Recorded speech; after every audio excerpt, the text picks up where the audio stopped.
all you want to do is show everyone that you're the most radical. But I don't see you Right. thinking strategically. I don't see you doing things that make sense. Right. That's what I'm saying.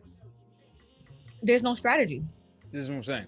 It's just I'm the most wokest of the woke. I'm the most leftist of the left. I'm the most radical of all the radicals. Like, all right, good for you.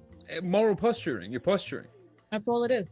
And it's an extension, and it's not surprising that it happens at university campuses because it's an extension of the posture, intellectual posturing that happens in a university campus anyway. Mm-hmm. So whether you're leftist or otherwise, if you're an intellectual at university, the whole Yeah. point of you being there with a whole bunch of other people is for you to posture in front of them, like, hey, look at me, Well, the look what I groups that know. I was a part of were not university groups, but there's a lot of overlap between leftist groups here, leftist like intellectual leftist groups, and also activist leftist groups, Right, and academia in general. right, So a lot of that bleeds into yeah.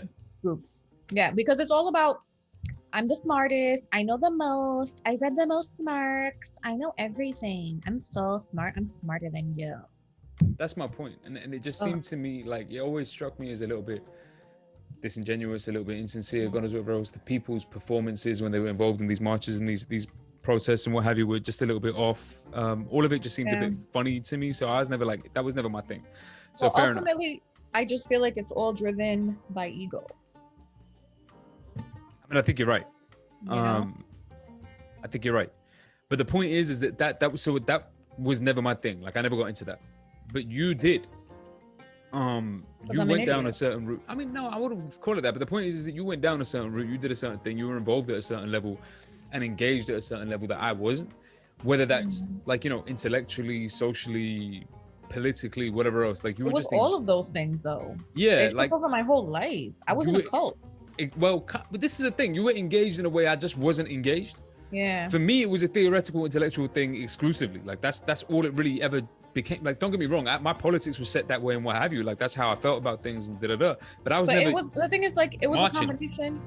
For me, it came out of my experiences in life. The whole reason that I even gravitated toward those groups was because I had certain experiences in life that made me feel like something was wrong. Right. I was like, okay, something's wrong. I was a conspiracy theorist when I was younger. Um, I just always had this, and I also grew up in a home where my dad was constantly like, the West is evil, blah, blah, blah. So I was like, okay. So I knew something was wrong. I knew, all these things, but that's what led me. I wanted to do something with my politics, and that's what led me to want to join these groups. What I didn't realize is that the people in these groups are mostly egomaniacs. Yup. And it's very easy to get sucked into that and then to yourself become a super egomaniac. Yup. Because you think you have the answers, you think you know everything, you think you're smarter than everybody else. You see yourself as the leader of something. It's like no one is following you. Who do This you is what think I'm you saying. are? This is what I'm saying, and it's the natural consequence of a certain kind of Marxist thinking. Like, Mhm. and I don't want to go too technical and too deep into it. We might have a quick brief look at it Yeah. today, like maybe off the back of what you end up telling everybody, but like it is a natural consequence of leftist thinking. The critics of Marx have always said that that's a natural consequence of kind of Marxist leftist thinking, because you tend to think of yourself as you're now beyond reproach because Mhm. you happen to bear the burden of the historical narratives and historical progression. Like everything you're doing is justified by virtue of the fact that it's in uh,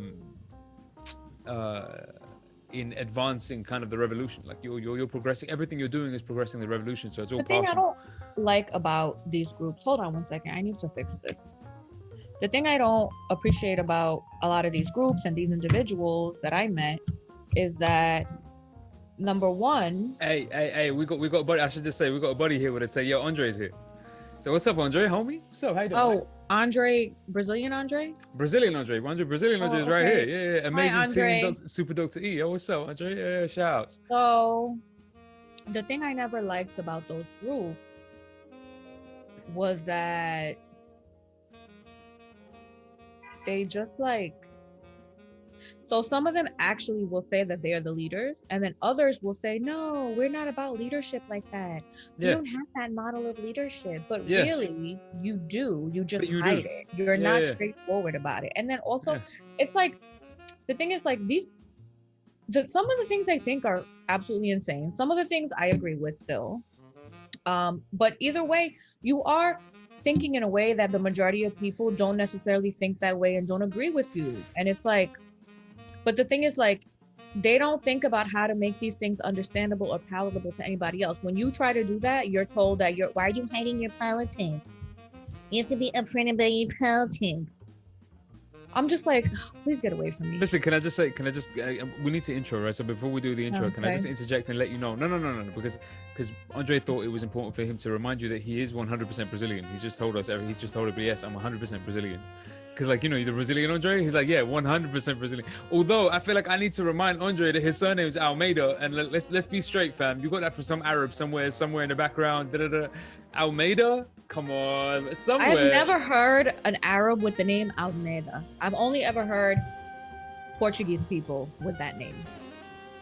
Look, to me, the signal is the owl. As soon as you saw the owl. Yeah, but show me where in the Arab world you find this name. I'll find it. It'll be somewhere, something. You don't find it. Not exactly. It won't be that, but it would have been like some anglicized, Christianized, whatever, some version of it. Don't worry. It'll be there. I don't find it. It'll be there. In any case, look. The Egyptian version of that, what you would say if someone asks you if you're Masreya, you would say, Awanos. I'm sorry. You would say Awanos. what? Awanos and a half.